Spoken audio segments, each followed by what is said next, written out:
Hello, can you hear me, Uncle? Yeah. พูด ได้ยินแล้วนะพี่มวด พูดโจลมานะ บานลือปุกบาน ลื โจ อ ล ลื ปุ อก โจล ลื โจ อ ลปุกบาน ลือเลย บานปุกบานบานปุกบาน เนี่ย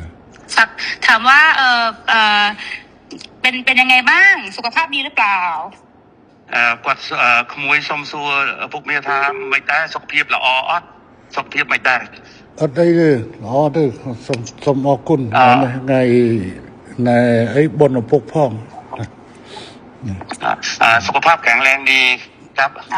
โอเคค่ะบอกว่าวันนี้ได้คุยกับพี่มวดเรื่องชายแดนบอกว่าก็เข้าใจตรงกันว่าทั้งท่านฮุนเซนทั้งอิงก็อยากให้2ประเทศสงบสุขค่ะមិញគាត់បានទៅជែកជាមួយខ្ញុំបាទ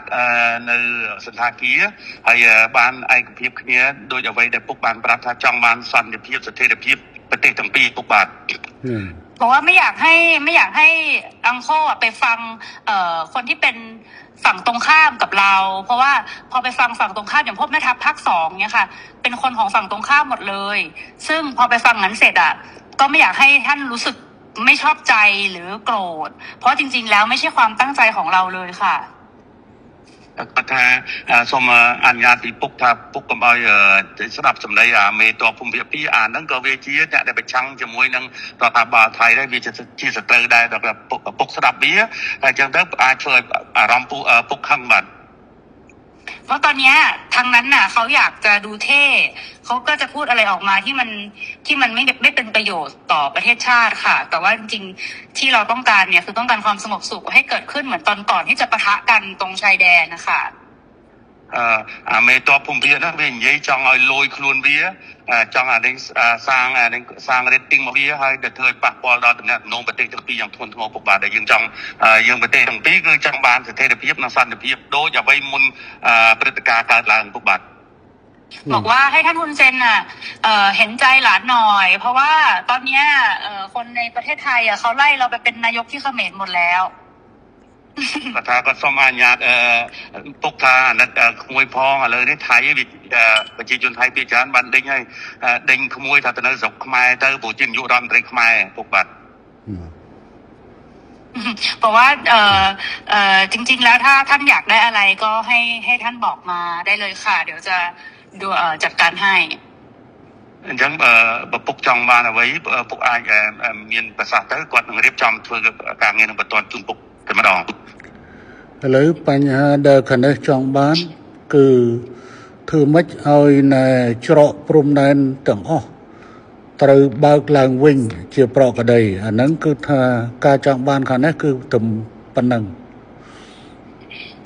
នឹងជំហានទី1ขั้นตอนที่1อยากให้ชายแดนเปิดปกติเหมือนก่อนเกิดเหตุครับโอเคค่ะตรงกันព្រោះបញ្ហាហ្នឹងដូចគ្នាបាទយល់ដូចគ្នាបញ្ហានេះគឺខាងកម្ពុជាជាអ្នកដើរក្រោយទេតើតែខាងថៃបិទដែងដកយកបំរាមដែងបិទព្រំដែនបិទច្រកព្រំដែននេះចេញជាមុនបានកម្ពុជាចាប់ផ្ដើមអនុវត្តតាមក្រោយจริงๆเหตุการณ์เรื่องปิดชายแดนเนี่ยฝ่ายไทยเป็นคนเริ่มก่อนฉะนั้น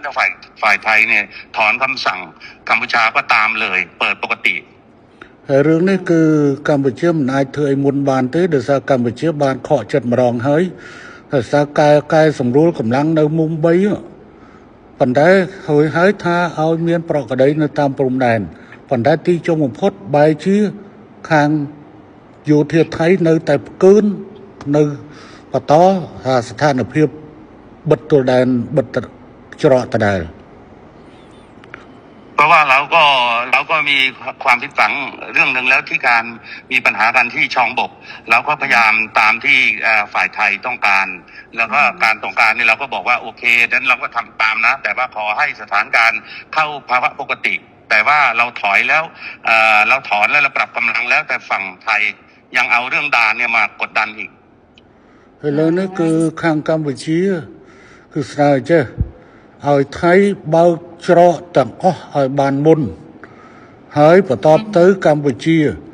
យូរបំផុត5ម៉ោងគឺកម្ពុជាអាចដកបទបញ្ជាទាំងឡាយដែលហាមឃាត់ការដឹកទំនិញផ្លែឈើបន្លែចូលកម្ពុជាគឺថានឹងដកប บอดบัญชีนั่งเจง ฉะนั้นท่านสมเด็จอยากให้ท่านนายกช่วยให้ฝั่งไทยเนี่ยถอนเรื่องการปิดด่านถ้าถอนปุ๊บฝ่ายกัมพูชาจะถอนเรื่องการห้ามสินค้าเกษตรนำเข้าอะไรทุกอย่างก็ถอน คือตอนนี้ค่ะ คือ ตอนนี้พี่หวดคือรัฐบาลโดนโจมตีหนักมากนะคะ เพราะว่าพอตอนที่ท่านสมเด็จออกมาพูดกับท่านฮุนมาเนตอะที่บอกว่าจะตัดน้ำตัดไฟอะไรเงี้ยค่ะคืออันนั้นต้องขอโทษด้วยเพราะจริงๆอะต่างประเทศอะเขาแค่รายงานขั้นตอนว่าถ้าเกิดเหตุการณ์ต่อไปประเทศไทยจะทำยังไงคือเหมือนอธิบายขั้นตอนให้ฟังไม่ได้บอกว่าจะทำแต่ตอนนี้เหมือนกับเรื่องตัดหนังตัดละครคือทำทุกอย่างหมดแล้วเนี่ยจริงๆน่าจะให้มันโอเคทั้งสองฝ่ายค่ะเหมือนเราต้องพูดพร้อมกันว่าเราตกลงร่วมกันแล้วรัฐบาลคุยร่วมกันแล้วว่าจะเปิดทุกอย่างให้กลับมาเป็นปกติได้เหมือนว่าจะเอาเป็นอิงกับคุณมาเน็ตก็ได้หรือยังไงก็ได้เนี่ยเหมือนกับว่าเราได้คุยร่วมกัน แล้วก็ทั้งสองฝ่ายเนี่ยอยากให้กลับมาเป็นเหตุการณ์ปกติแบบนี้ค่ะมันก็จะโพสใช่ไหมนายกอิงอยากให้โพสใช่ไหมให้นายกโพสว่าผู้นำสองได้คุยกันแล้วอยากให้ใช่จะโพสต์จะยังไงก็ได้แล้วให้ท่านคุณจะแนะนำก็ได้ค่ะแต่ว่าเหมือนกับว่ามันต้องเป็นการตกลงร่วมกันนะพี่พวดเพราะว่าตอนนี้อิงกำลังโดนหนักมากเลยค่ะก็ถ้าอะไรนั่งสถานการณ์ไทยนั่นคือไฟกลางประเทศให้ขนมจำนวนมุ้ยก็สมไปโตปีปุกได้แต่เนี่ยน้องเปียกสงการบอตี้เนี่ยยืนกัดเพลิงกัดอินเทอร์เน็ตเนาะนั่นคือทางอยู่ที่กี่มีนักตบหายการ์ดเชียร์นอเบียนปัญหาจำนวนมุ้ยจำนวนปีจำนวนใบดังให้ดังยัยถ้าเธอปากป้อนนั้นก็กดสมตัวพ่อหรือน้องอาเมียนในขนมกำนัดแต่เธอเบียบนังเตะปนอะไรนี่กดทักกดสมบอกปุกฐานนั้นกดพ่อแล้วนึกน้องประเทศกูไฟกดเหมือนเต้นกดจองเอาปุกหรือก็ปุกนายนอมสำนักจะไปได้โดยจะกอดฐานแล้วเมนนองตัวปีบ้านนี่ยัยเนี่ยให้จะจองเอาเธอสมรู้สพิบก้าเอาบ้านมุ่นแต่มีปฏิการเนาะเอาปลอกระไดลังไว้หน่อยไปซอกปฏิทั้งปีปุกบาทปันแต่ข้างในจองบ้านนะจงปันแต่ข้างนอกอัดผมทื่อข้างนอกเนี่ยข้างในมันเหมือนเนี่ยบัดตัวแดนที่ข้างไทยเนี่ยบัดตัวแดนเหตุไอ้บ้านข้างนอกมันเปิดบ้าហើយអត់ចាំបាច់សុំខ្ញុំទេអានឹងកាលណាតើកាលនោះសម្រួលគឺខាងនាយករដ្ឋមន្ត្រីហ៊ុនម៉ាណែតគឺនឹងសម្រួលតាមក្រោយบาทจริงๆเนี่ยท่านเนี่ยเป็นคนที่อยากได้เรื่องเสถียรภาพมากท่านนายกแต่ว่าทหารนี่มันมาปิดด่านก่อนอะไรก่อนนะมันเริ่มต้นก่อนกดดันก่อนฉะนั้นต้องเปลี่ยนทหารพร้อมไหมในการเปิดด่านพร้อมค่ะทั้งนี้ตามหมดทั้งนี้ตามหมดฮะทั้งนี้ตามหมดเลยท่านคือเราเปิดให้ได้อยู่แล้วพี่พวดแต่มันต้องเป็นการบอกว่าเราตกลงร่วมกันว่าเราเปิดไงพี่เพราะถ้าไม่อย่างนั้นนะของอิงยอมหมดเนี่ยอิงก็คือจะโดนเพราะคือเพราะตอนนี้มันเลยมาถึงเรื่องก่อนด่าแล้วว่าปัดสมปุกมวยจ้ะแต่ซาแต่เบิร์ดซาการในแต่ไทยเปิดไอ้เจ้าอดเบียนทางการจริงเนี้ยในทางสังคมไทยนั่งเวียกันเอาไว้แต่ทั้งใส่กระผมเข้ามาโดยไปกับพีเจก็ไงก็จังทำยันถ่าหรือเมย์นั่งจับดาวอยู่ที่หายยิงให้เปิดให้คงนู้นได้ปุกเปย์เด็กจำนำมือรำแต่การพีเจภาษาปุกไอ้เบียบมวยอิงกดทางกดจองตัวนำที่หาติเจหาจึงกุกติเจติดเต๋อหายปลอกกระไดไปดอยไปแต่ดำพุ่มท้ำติดจริงครับអត់ទេខាងនេះអត់ចរចាទេខាងនោះអ្នកផ្ដើមខាងនោះដែលបង្កើតបញ្ហាហើយមកឲ្យចង់លើកមុខលើកមាត់ខ្លួនឯងហើយដើម្បីឲ្យតម្លាក់ឲ្យខាងនេះអត់បានទេអត់ចរចាទេរឿងហ្នឹងគឺខាងនោះត្រូវធ្វើមុនតែម្ដងគឺខាងនេះអត់ចរចាទេប៉ុន្តែខាងនេះសន្យាថាខាងនោះអនុវត្តដកបទបញ្ជាក្នុងការបិទទួលដែនហើយគឺខាងនេះយ៉ាងយូរ5ម៉ោងក្រោយខ្ញុំធានាកាត់ក្បាលខ្ញុំក៏អត់ចោលណាបាទอย่างนี้นายกท่านนายกเองว่าท่านเนี่ยไม่อยากมีว่าการเจรจาเรื่องปิดด่านเพราะว่าไอ้ปิดด่านว่าทหารมันเริ่มก่อนทางที่มันหลอกเราให้เราเนี่ยปรับกำลังแล้วบอกว่าสถานการณ์ต้องเข้าปกติปุ๊บตอนที่ปรับกำลังในช่องบกเนี่ยคุยกันเรียบร้อยบอกว่าถ้าปรับตรงนี้เสร็จเรียบร้อยนะทุกอย่างต้องจบทหารครับจบครับแต่ไม่จบเนี่ยปิดด่านก่อนอันนี้เหมือนตบหน้าอันนี้ขอให้ท่านนายกพิจารณาด้วยเรื่องเนี้ยខ្ញុំយល់ខ្ញុំអាណិតប៉ុន្តែខ្ញុំមិនអាចយកផលប្រយោជន៍ជាតិរបស់ខ្ញុំទៅដោះដូរជាមួយនឹងការរាប់អានគ្នាបានទេព្រោះនេះគឺជាមុខមាត់របស់ប្រទេសកម្ពុជារឿងស្អីដែលត្រូវឲ្យប្រទេសកម្ពុជាទៅចរចាដើម្បីបើកច្រកព្រោះខ្លួនឯងអ្នកបិទខ្លួនឯងត្រូវធ្វើខ្លួនឯងទៅเพราะว่าท ท่านเนี่ยเป็นลูกผู้ชายท่านคำไหนคำนั้นอ่ะเพราะว่าฝ่ายไทยเป็นคนเริ่มต้นก่อนและหลอกเรา แล้วก็ทางกัมพูชาเนี่ยเราก็โดนหนักเหมือนกันเราก็มีมวลชนเราก็โดนหนักเหมือนกันฉะนั้นถ้าฝ่ายไทยเนี่ยเริ่มแล้วไม่เกิน5 ชั่วโมงท่านี้ทุกอย่างก็เข้าปกติเลยเข้าปกติ ហើយពូសុំប្រាប់ទៅក្មួយឲ្យបានច្បាស់ខាងនេះត្រៀមមកជំហានទៀតស្អែកហ្នឹងបើសិនជាមិនអាចនេះបានទេស្អែកហ្នឹងគឺថាកម្ពុជានឹងដាក់មកជំហានទៀតគឺថាបិទការនាំផ្លែឈើនិងបន្លែតាមព្រំដែនកម្ពុជាថៃទាំងអស់កំពុងត្រៀមអនុវត្តថ្ងៃស្អែក หลานที่รักเนี่ยอาบอกได้เลยถ้าเราไม่มีคำสัญญาเรื่องว่าเรื่องปรับกำลังแล้วทุกอย่างปกติแต่ว่าทหารไทยไม่ยอมเปิดด่านพวกนี้ทั้งนี้ก็มีการห้ามเรื่องการส่งออกเกษตรทั่วชายแดนเลย เพื่อกดดันทหาร ព្រោះខាងនេះបានត្រៀមអស់ហើយព្រោះខាងនេះបានត្រៀមហើយព្រោះនៅឯងបកហេតុមុនហើយបកហេតុមុនមកបវល់គេចរចាឥឡូវសួរថាណាបិទតែដៃណែបិទតែដៃណែច្រកគុំដែនគឺទៅយោធាថៃ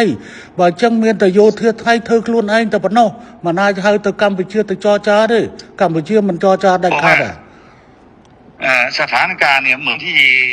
รายงานให้ท่านนายกทราบว่าไอ้ตอนปรับกำลังที่ช่องบกเนี่ยก็ตกลงกันแล้วว่าจะจบกัน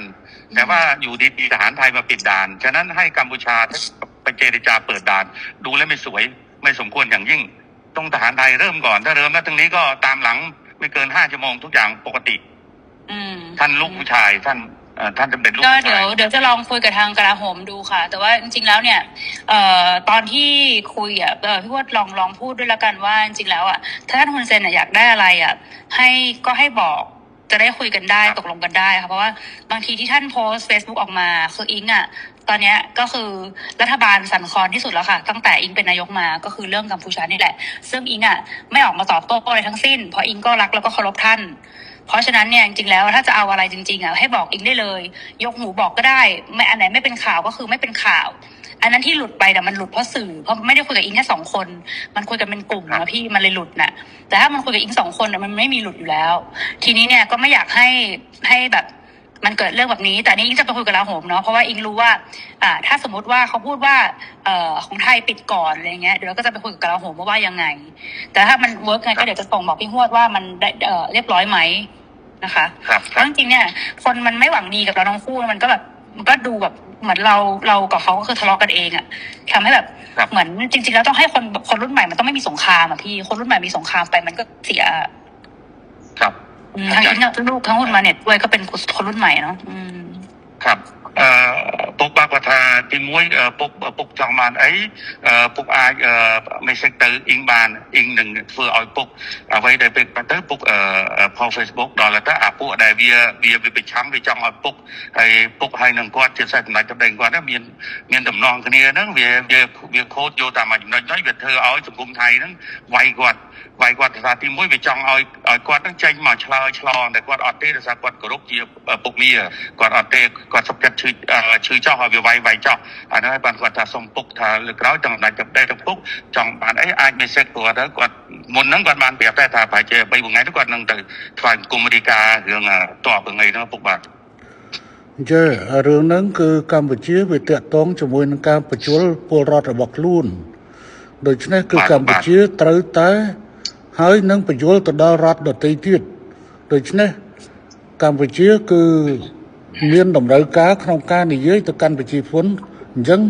វិធីដែលល្អជាងគេមានទៅប្រើ Facebook ហើយនឹង Telegram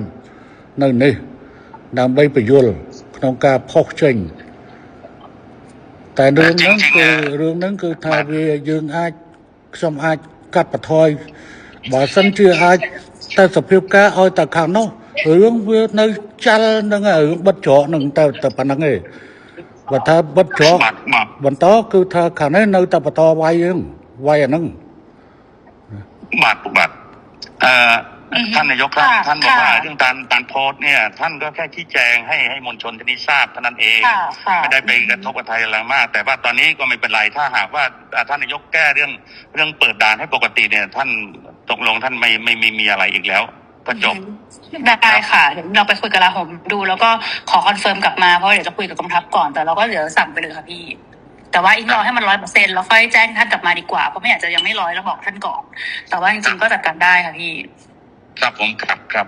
ចំពុកគាត់ថាឥឡូវគាត់សុំនឹងនិយាយមួយការវិជានឹងទៅហ៊ានសិនហើយបានដល់100%បានគាត់នឹងជូនដំណឹងទៅពុកបាទពុកបាទគាត់ធ្វើការងារនឹងភ្លាមរឿងបញ្ហាច្រកពុកបាទ nè nè nè បាទពុក ท่านนายกมีอะไรอีกไหม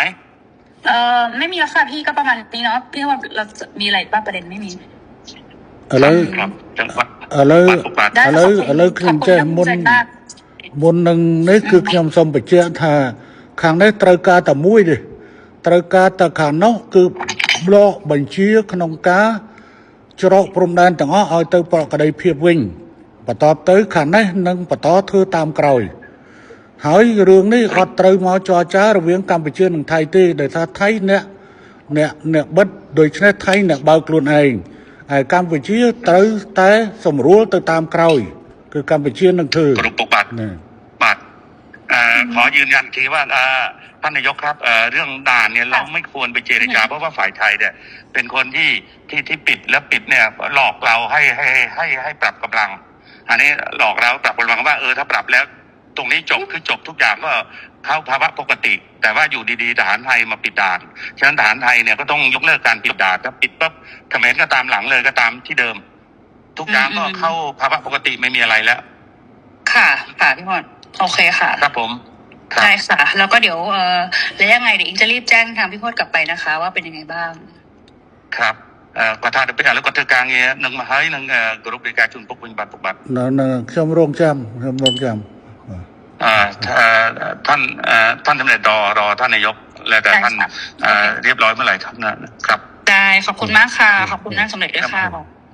ครับผม ค่ะสวัสดีค่ะ ครับขอบคุณ